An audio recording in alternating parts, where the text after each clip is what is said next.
কোথাও ঘুরতে যাওয়ার আগে অবশ্যই খোঁজ খবর নিয়ে যাওয়া উচিত, নইলে আমাদের মতন অবস্থা হবে। তো আজকে আমি তোমাদের সাথে শেয়ার করব আমার একটা অভিজ্ঞতার কথা। তো আজকে সানডে আর আমরা বেরিয়ে পড়েছি স্পেশাল রাইডে। দিকে সব আমাদের রাইডাররা রয়েছে,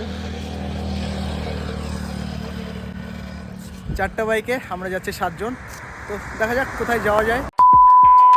তো হ্যালো বন্ধুরা, কেমন আছো সবাই? আশা করি সকলেই ভালো আছো। আজকে আমি তোমাদের সাথে শেয়ার করব আমার জীবনের একটি অসাধারণ অভিজ্ঞতার কথা। গতকাল রবিবার আমরা 4টা বাইকে 7 জন বন্ধু মিলে মালদার উদ্দেশ্যে রওনা হয়েছিলাম। আমাদের গন্তব্য ছিল মালদার ভাটরা বিল। ভাটরা বিলের কথা তো তোমরা শুনেছো নিশ্চয়ই। বর্ষাকালে এই বিল তার সৌন্দর্যে সবাইকে মুগ্ধ করে, কিন্তু আমরা যখন গিয়েছিলাম তখন ছিল অন্যরকম দৃশ্য। আমরা যখন ভাটরা বিলে পৌঁছালাম তখন দেখলাম বিলটা প্রায় শুকনো, চারিদিকে শুধু ধান ক্ষেত। বর্ষার জল না থাকায় বিলের আসল সৌন্দর্যটা আমরা দেখতে পাইনি।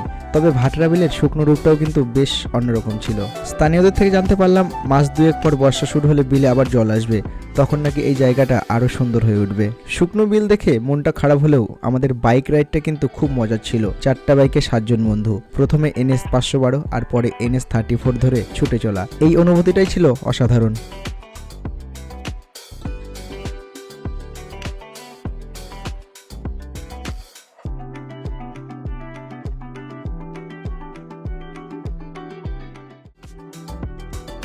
ফেরার পথে আমরা গাজলের বনফুল রেস্টুরেন্টে থেমেছিলাম। এখানকার বিরিয়ানি আর বাটার পনির মশলা ছিল একদম বাজে, ভাতটা মোটামুটি ভালো ছিল। তবে আমাদের যাওয়ার কথা ছিল পারদেশি ধাবাতে।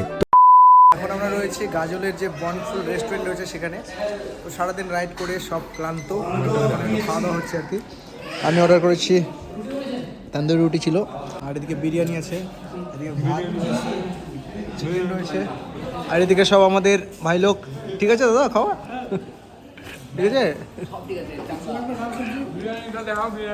আর এই হলো বিরিয়ানির অবস্থা। খাওয়া যাচ্ছে বিরিয়ানি? হ্যাঁ, ফালতু বাবা এই নাম। তো রিভিউটা কেমন হয়ে গেল না ব্যাপারটা। আর যাই হোক, বাপের জন্মে এই ধরনের বাটার দেখছি আর কি, আমি জীবনে দেখিনি আর কি। আমাদের ওখানেও খেয়েছি অনেকবার, কিন্তু এরকম না আর কি। যাই হোক, তো খাওয়া দাওয়া আমাদের কমপ্লিট। তো এখন আমরা বেরিয়ে পড়ছি গাজলের এই বনফুল রেস্টুরেন্ট থেকে, আর এখন আমরা সোজা যাবো গঙ্গারামপুরে। তো বন্ধুরা, ভাটরা বিলের শুকনো রূপটা হয়তো আমাদের মন খারাপ করেছে, কিন্তু এই রাইডটা আমাদের জন্য একটা অন্যরকম অভিজ্ঞতা ছিল। আমরা খুব তাড়াতাড়ি আবার ভাটরা বিলে যাব, যখন ভাটরা বিল জলে ভরে উঠবে। তোমরা যারা বাইক রাইড ভালোবাসো তারা একবার ভাটরা বিল ঘুরে আসতে পারো, আশা করি তোমাদেরও ভালো লাগবে। তো বন্ধুরা, সবশেষে আরও একবার, কোথাও ঘুরতে যাওয়ার আগে অবশ্যই খোঁজ খবর নিয়ে যাওয়া উচিত, নইলে কিন্তু আমাদের মতন অবস্থা হবে। সবাই ভালো থেকো, সুস্থ থেকো, দেখা হচ্ছে।